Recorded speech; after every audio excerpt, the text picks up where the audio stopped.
बेटा हाइड्रोडायनेमिक्स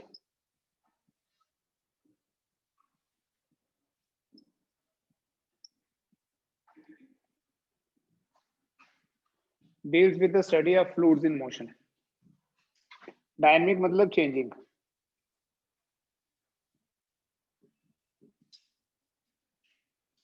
जब fluid motion में होगा तो उस स्टडी को हम हाइड्रोडायनेमिक्स बोलते हैं,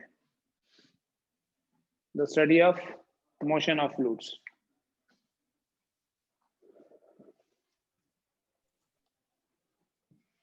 हाइड्रोडायनेमिक्स में सबसे पहले और सबसे इंपॉर्टेंट जो हम बात करेंगे, विल टॉक अबाउट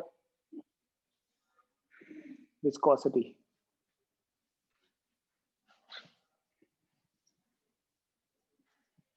क्योंकि जब लिक्विड के फ्लो की बात करते हैं बेटा, वी ऑब्जर्व कि कोई लिक्विड तो बड़ा इजीली फ्लो कर जाता है and there is another liquid जो इजीली फ्लो नहीं हो रहा है, जिसके फ्लो को कुछ ऑपोजिशन मिल रही है एंड उसी ऑपोजिशन को हम विस्कोसिटी बोलते हैं। एंड वी से कि वो जो दूसरा वाला फ्लूइड है वो ज्यादा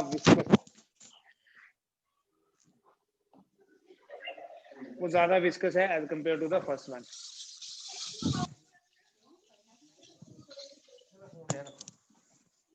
यार तुम इतना शोर कैसे कर रहे हो?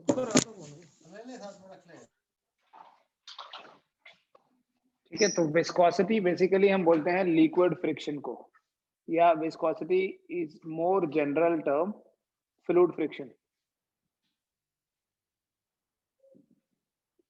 जब फ्लूइड फ्लो करता है, जब किसी लिक्विड का या किसी गैस का फ्लो होता है तो हम विस्कोसिटी की बात करते हैं। ठीक है, अगर हम यहाँ लिक्विड की बात कर रहे हैं तो देखो, अगर हम ये ऑब्जर्व करें, किसी रिवर के फ्लो को ऑब्जर्व करें, suppose this is river bed. River का जब फ्लो होता है, जो टॉप लेयर होती है, top most layer, that moves with maximum velocity and as we go down the velocity goes on decreasing. बिल्कुल जो बॉटम मोस्ट लेयर है ना, वो ऑलमोस्ट रेस्ट पे होगी। We can observe small sand particles lying there only, and कोई ऊपर रखेंगे तो flow along with the water. जब भी किसी लिक्विड का फ्लो होगा, अभी हम पहले लिक्विड की बात करेंगे यहाँ, तो velocity goes on decreasing with increase in depth. Basically velocity goes on decreasing with increase in pressure, and we know as we go down the pressure goes on increasing. ठीक है, pressure at greater depth is more. हमने एक formula पढ़ा था, P2 minus P1 is rho GH। तो with depth the pressure goes on increasing and the velocity goes on decreasing. इस viscosity को समझने के लिए बेटा वी हैव एक्सप्रेशन जिसे बोलते हैं Newton's law of viscous force,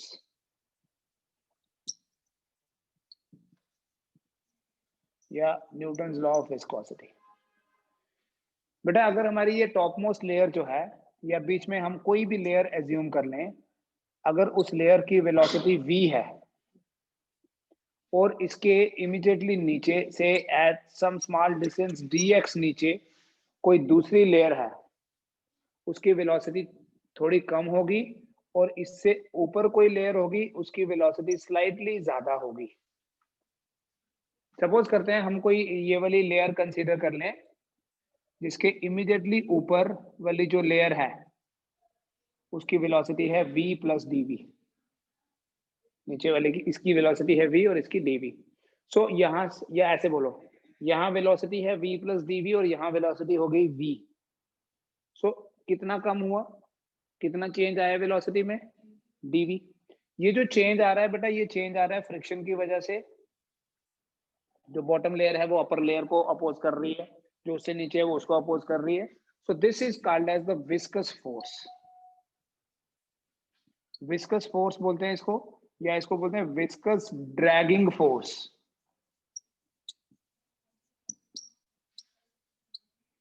because ये एक किस्म से लेयर को ड्रैग कर रही पीछे, मींस ड्रैग करना हो गया अपोज करना। According to Newton's law of viscosity, ये जो ड्रैगिंग फोर्स है ये डायरेक्टली प्रोपोर्शनल होती है to the area of contact between the layers. ये कॉन्टैक्ट एरिया, ये एक लेयर है, ये दूसरी लेयर है, इनका कॉन्टैक्ट एरिया अगर ए है तो viscous force directly proportional to A होती है। यही viscous force dv by dx के ऊपर भी डिपेंड करती है। dv हो गया change in velocity over is distance dx, dx is the distance. लेकिन इस टर्म को हम कंबाइन करके ही स्टडी करेंगे। This is a new term for you. dv by dx is called velocity gradient. It is called as velocity gradient. जैसे जैसे mechanics में हम रेट ऑफ चेंज की बात करते हैं, ये वेलोसिटी ग्रेडियंट होता है change in velocity with distance. Velocity gradient क्या रिप्रेजेंट करता है?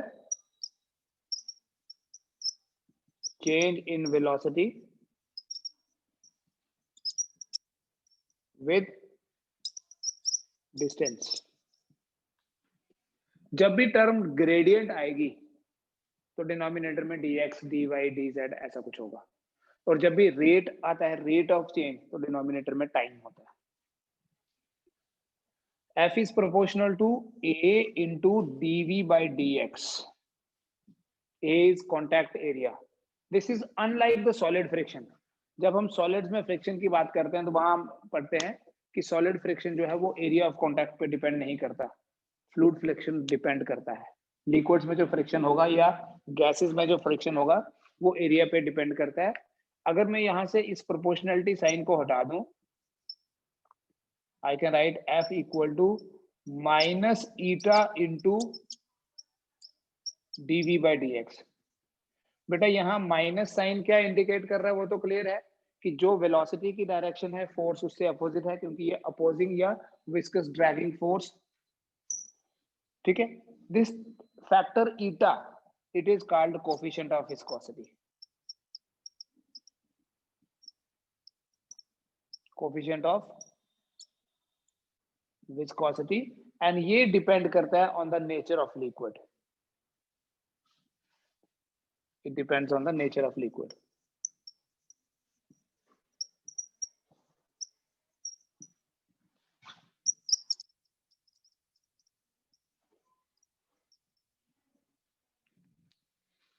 F equals to minus eta, eta बोलते हैं सिंबल को ETA, into dv by eta A into dv by dx। लेकिन अगर हमें ईटा का यूनिट देखना है तो या डायमेंशनल फॉर्मूला देखना है, we can write this eta equal to F divided by A into dv by dx, and you can see इसका यूनिट क्या बनेगा। देखो अगर बिल्कुल बेस से स्टार्ट करें, it will be written as newton force के लिए, एरिया के लिए मीटर स्क्वायर। वेलोसिटी ग्रेडियंट देखना, मैंने क्या बोला, वेलोसिटी ग्रेडियंट है change in velocity with distance, तो वेलोसिटी हो गया metre per second divided by metre, so it is per second. जो फ्रीक्वेंसी का यूनिट या डायमेंशन होता है वही वेलोसिटी ग्रेडियंट का होता है। Velocity gradient is actually velocity upon time, sorry velocity upon distance, metre per second per metre, metre metre go per second. Newton per metre square को क्या बोलते हैं? ठीक है, आपको बताया newton per metre square is called as pascal, pressure का unit है ना। सो ईटा का जो यूनिट बनेगा इसे पास्कल सेकेंड लिखते हैं। This pascal second is also called as decapoise. Coefficient of viscosity का यूनिट डेका पॉइज केमिस्ट्री में भी पढ़ते हैं आप लोग। और इसका जो ये ऐसा यूनिट है, और इसका जो CGS यूनिट है वो है poise.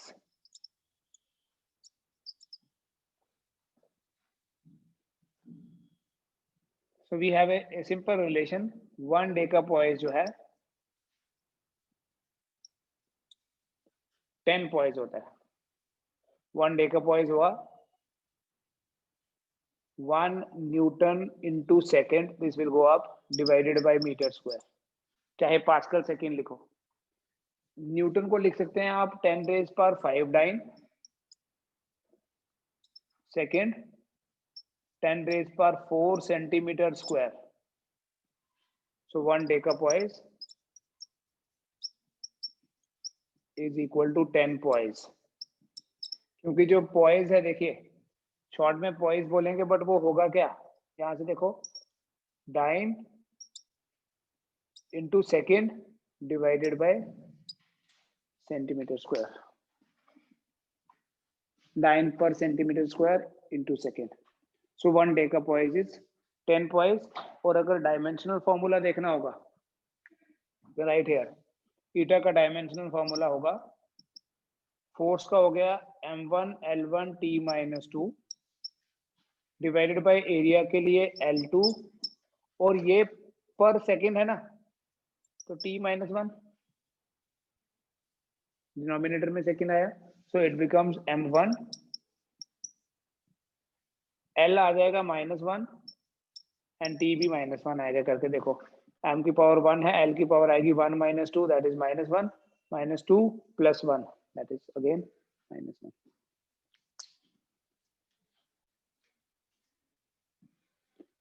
So decapoise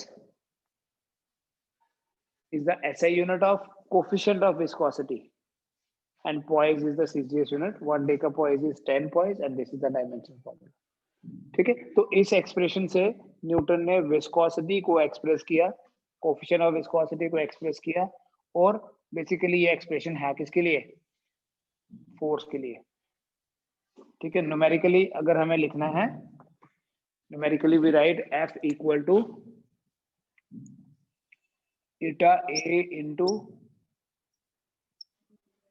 dV/dx. Numerically means without sign.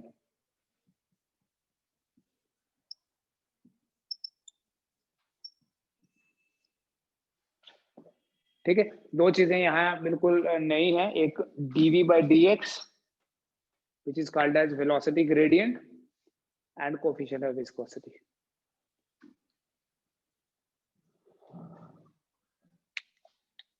इसी कोफिशिएंट ऑफ विस्कोसिटी को या इसी फोर्स को हम एक्सप्रेस करते हैं with the help of another statement which is called as Stokes law. Stokes law से पहले हम पॉइजन्स इक्वेशन पढ़ते हैं, that is more important.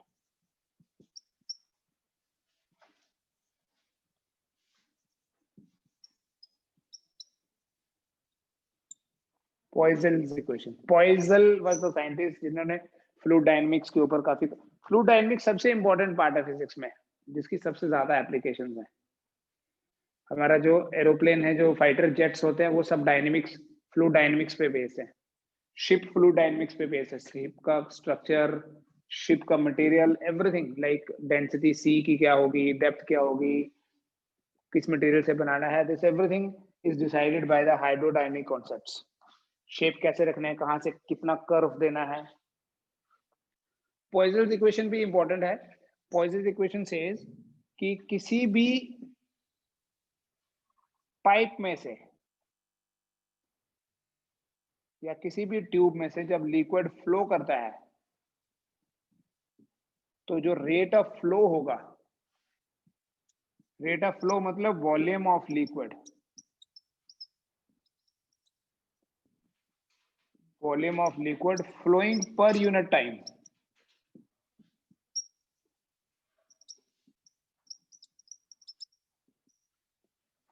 Volume of liquid flowing per unit time through a tube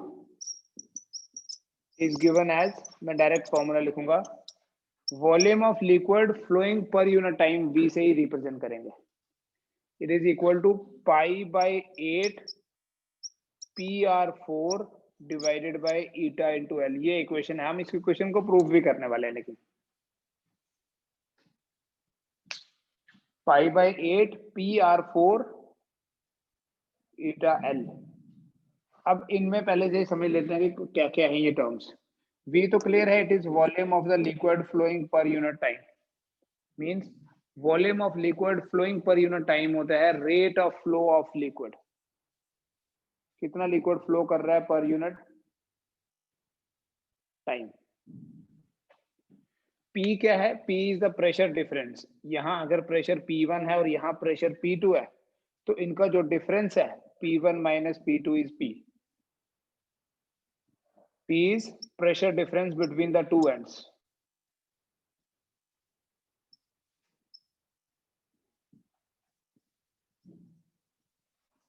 R is radius of the tube.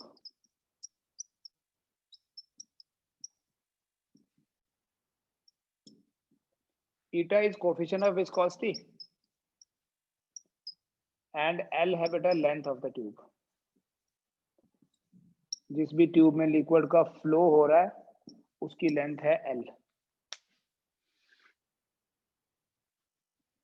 So the equation is volume of liquid flowing per unit time is pi by 8 PR4 divided by eta into L.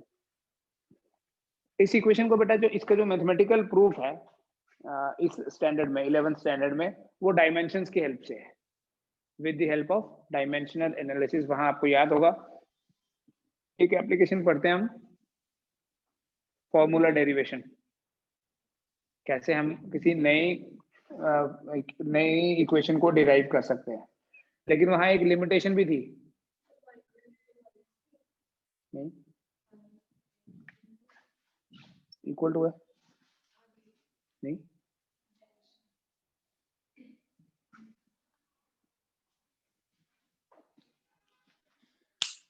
Volume of liquid flowing per unit time, उसमें एक limitation ये थी कि अगर कोई quantity 3 से ज्यादा quantities पे डिपेंड करती है तो उसका फॉर्मूला डिराइव नहीं कर सकते। यहाँ देखो 1, 2, 3 और 4 क्वांटिटीज दिख रही हैं, लेकिन फिर भी हम डायमेंशन से फॉर्मूला डिराइव कैसे करेंगे वो समझना। ठीक है, हम वैसे लिखेंगे जैसे उसमें लिखते थे, but see I am going to combine 2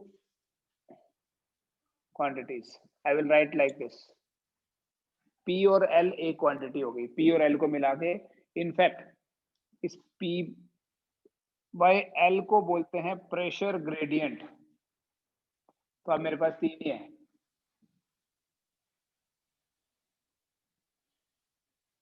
यहाँ P बाय L क्या है?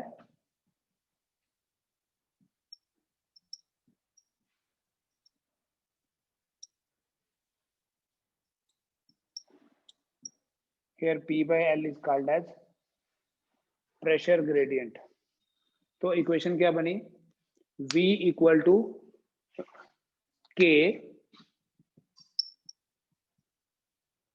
into P by L power A R B eta C. So this is the first equation.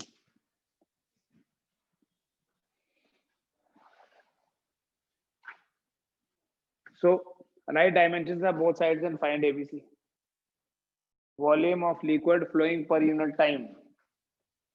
So K is proportionality constant. Pressure gradient क्या होता है? Pressure per unit length. तो pressure हो गया M1 L minus 1 T minus 2 divided by L1 again power A. Radius is length. I will write L1B. And coefficient of viscosity अभी किया, M1 L minus 1 T minus 1 power C.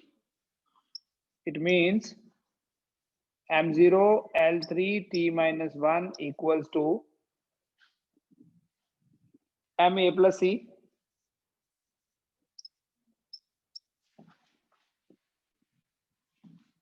ठीक है, नहीं L की power आएगी, यहां से बनेगा -2A plus B minus C, and T will be -2A minus C. So when we equate the powers on both sides, we'll get A plus C equal to 0.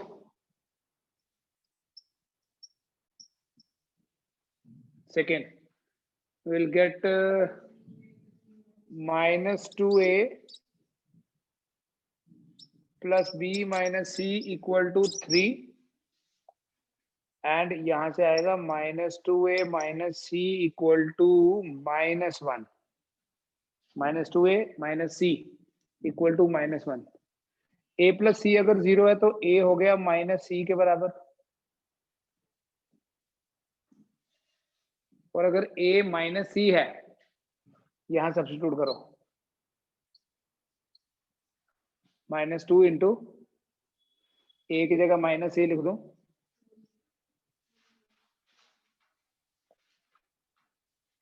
-c equal to -1, so twice of c, -c equal to -1, तो c हो गया -1, और अगर c -1 हुआ तो a हो गया 1, क्योंकि a तो -c है। तो मतलब डायमेंशन भूल गए सारे, देख लो। a is 1, c is -1. Put the values of a and c in this equation, and get the value of b.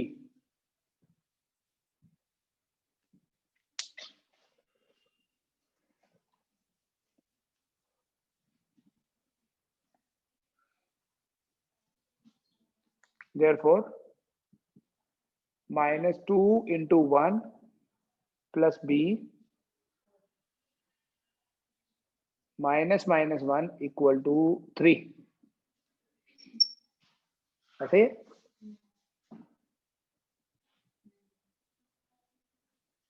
-2 plus b plus 1 equal to 3, -1 plus b equal to 3, b equal to 4. So when you put all the equations here, we have, therefore v equal to k p by l 1, r की power bi that is 4, and eta is -1.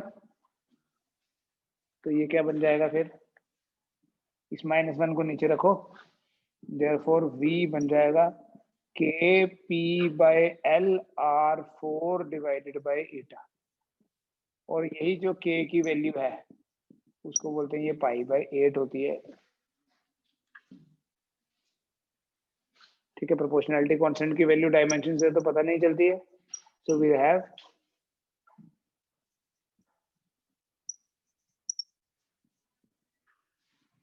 v equal to π/8 pr4 divided by eta l.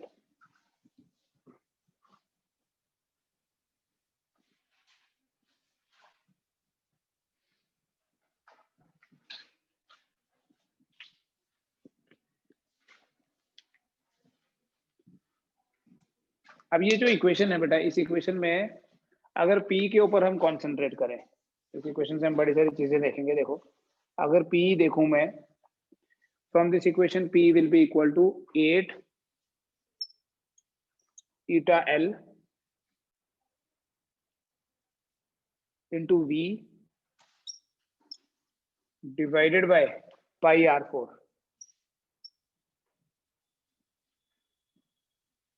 देखो जरा,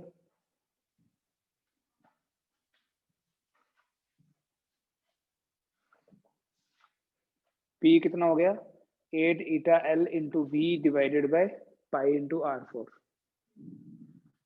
Now from this equation, if we have a given length,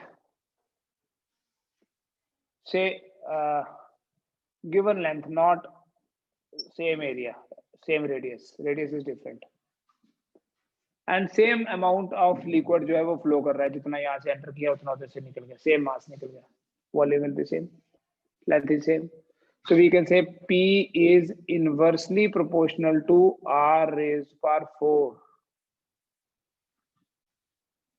narrow and पे जहां radius कम है वहां pressure ज्यादा होगा, और ब्रॉडर एंड जहां रेडियस ज्यादा है वहां pressure come. So pressure is more where the tube is narrow and pressure is less when the tube is broad। ठीक है, एंड सी पावर 4 अगर ये inversely proportional to R raise पर 1 होता तब भी बोलते तो यही, बट वो इतना इफेक्टिव नहीं होना था जितना ये आर और 4। जैसे अगर रेडियस हाफ हो जाए तो प्रेशर डिफरेंस, रेडियस हाफ हो जाए मतलब रेडियस कम हो गया तो प्रेशर डिफरेंस बढ़ेगा। अगर रेडियस हाफ होगा तो प्रेशर डिफरेंस कितना बढ़ जाएगा, 16 टाइम्स। सोचो, जब यहाँ r/2 का पावर 4 आएगा, 16 विल गो अप। r/2 लिख के अगर पावर 4 करूंगा तो 8 आएगा या 16 आएगा? 16। दैट मीन्स हमने रेडियस को थोड़ा सा चेंज किया, जस्ट हाफ किया, रेडियस को हाफ किया, लेकिन जो प्रेशर डिफरेंस है वो 16 टाइम्स हो गया। Small change in radius increases the pressure by a large amount. Fourth power है इसलिए, therefore a small change in radius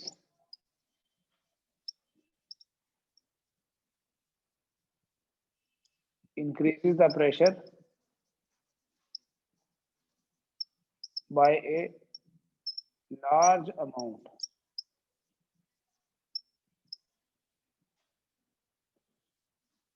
And that is why we should avoid the oily food. We should avoid the cholesterol content, because that cholesterol causes blockage in the arteries. Small change in radius, see, this is some artery through which blood is flowing, and हमारे food में अगर oil content होगा, that will cause blockage here. थोड़ा सा blockage होगा, radius थोड़ा सा भी चेंज होगा, प्रेशर ज्यादा बढ़ जाएगा। एंड अगर देखो यहाँ पर ऐसे कुछ क्लॉग हो गया एंड ये रेडियस कम हुआ इतने पोर्शन से, अब जब इतने पोर्शन से रेडियस मान लीजिए हाफ ही हो गया, अब इन दोनों एंड्स के बीच में जो प्रेशर डिफरेंस है वो 16 टाइम्स हो जाएगा। So small change in radius will increase the blood pressure by a large amount. That is why this equation will explain कि why this oily content should be avoided in our food. ठीक है, sometimes ये blood pressure इतना ज्यादा हो जाता है, it can be fatal. बोले किसी की डेथ हो गई बिकॉज बीपी बढ़ गया उसका। तो बीपी कैसे बढ़ गया? Because of decrease in the radius. ठीक है, एक तो ये इस चीज को हम एक्सप्लेन कर सकते हैं इसी इक्वेशन के बेसिस पे। दूसरा बेटा, इसी इक्वेशन को अगर हम एक दूसरे पॉइंट ऑफ व्यू से देखें, जब हम 10th में पढ़ते हैं, बोले चार्ज का फ्लो होता है and rate of flow of charge is called current. यहां मेरे पास ये जो V का फॉर्मूला बना, I can rewrite this formula as P divided by 8 eta L over pi R4। लिख सकते हैं, वही फॉर्मूला लिख दिया मैंने ना। हाँ ठीक है, पाई विल गो अप, PR4 आ जाएगा, कोई फर्क नहीं है इसमें और इसमें। ये है बेटा volume of liquid flowing per unit time. This is called fluid current. जैसे charge flowing per unit time is called electric current, heat flowing per unit time is called as heat current. This is called as the fluid current. It is fluid का flow क्यों होता है? जैसे charge का flow क्यों होता है? Who is responsible? Charge का फ्लो होने के लिए potential difference is responsible. Fluid का फ्लो क्यों हो रहा है? Because of pressure difference. तो ऐसी इक्वेशन आपने 10th क्लास में भी पढ़ी हुई है। देखो कौन सी इक्वेशन थी, I equal to V by R। What is this I? Electric current बोलेंगे अब हम। I is electric current. What is this V? It is potential difference. तो क्या ऐसा कोरिलेशन बन रहा है यहाँ इस इक्वेशन में भी? This is called as Ohm's law in hydrodynamics. This is called as Ohm's law in electricity. I equal to V by R या V equal to IR पढ़ते हैं तो मतलब तो सेम ही हुआ। ठीक है, V is equal to I into R means जब भी पोटेंशियल डिफरेंस लगाते हैं किसी कंडक्टर के अक्रॉस जिसका रेजिस्टेंस R है तो करंट फ्लो करती है। So what should be this term? इसको क्या बोलना चाहिए? This is called as fluid resistance. So here 8 eta L divided by pi R4 is called as fluid resistance.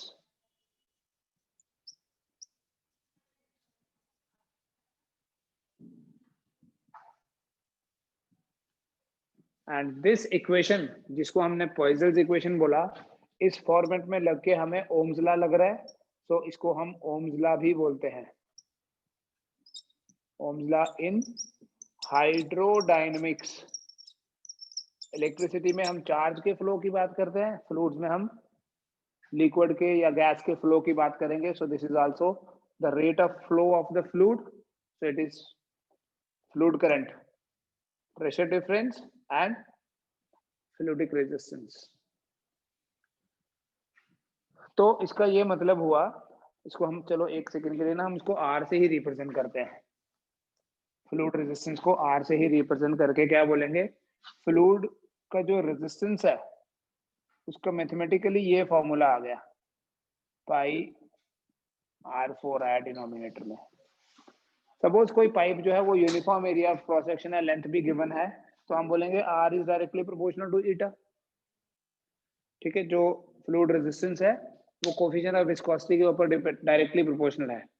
इसलिए जो लिक्विड ज्यादा विस्कस होगा means more thick, fluid resistance will be more. तो resistance ज्यादा होने से क्या होता है, जैसे इलेक्ट्रिसिटी में रेजिस्टेंस ज्यादा होगा तो करंट कम फ्लो करेगी, तो जो थिक होगा और उसका रेट कम हो जाएगा, means lesser volume will flow per second. किसका, फॉर ए थिक लिक्विड। और अगर ग्लिसरीन होगा या वाटर होगा तो उसका क्यों ऐसे दिखता है कि ज्यादा इजीली फ्लो हो रहा है। It is the same situation जैसे हम इलेक्ट्रिसिटी में पढ़ते हैं, किसी मटेरियल की कंडक्टिविटी ज्यादा है तो उसमें करंट इजीली फ्लो करेगी, और जिसकी कंडक्टिविटी कम होगी उसमें इजी फ्लो नहीं होता है। तो वो जो कंडक्टिविटी फैक्टर है यहाँ, उसका रेसिप्रोकल भी पढ़ा आपने, रेजिस्टिविटी। कंडक्टिविटी का रेसिप्रोकल रेजिस्टिविटी होता है। Resistivity corresponds to resistance, specific resistance भी बोलते हैं। आपने 10th में भी पढ़ा, अब 12th में भी ऐसा है, बट यहाँ पर आप रिलेट करके देख सकते हो, this is viscosity instead of resistivity, it is viscosity. तो रेजिस्टिविटी भी ऑपोजिशन को रिप्रेजेंट कर रहा है, रेजिस्टेंस भी ऑपोजिशन को रिप्रेजेंट कर रहा है, विस्कोसिटी भी, और फ्लूइड रेजिस्टेंस भी ऑपोजिशन को ही रिप्रेजेंट कर रहा है। ठीक है, इस पे बेस्ड क्वेश्चंस करने हैं आपने, मेन कल करेंगे।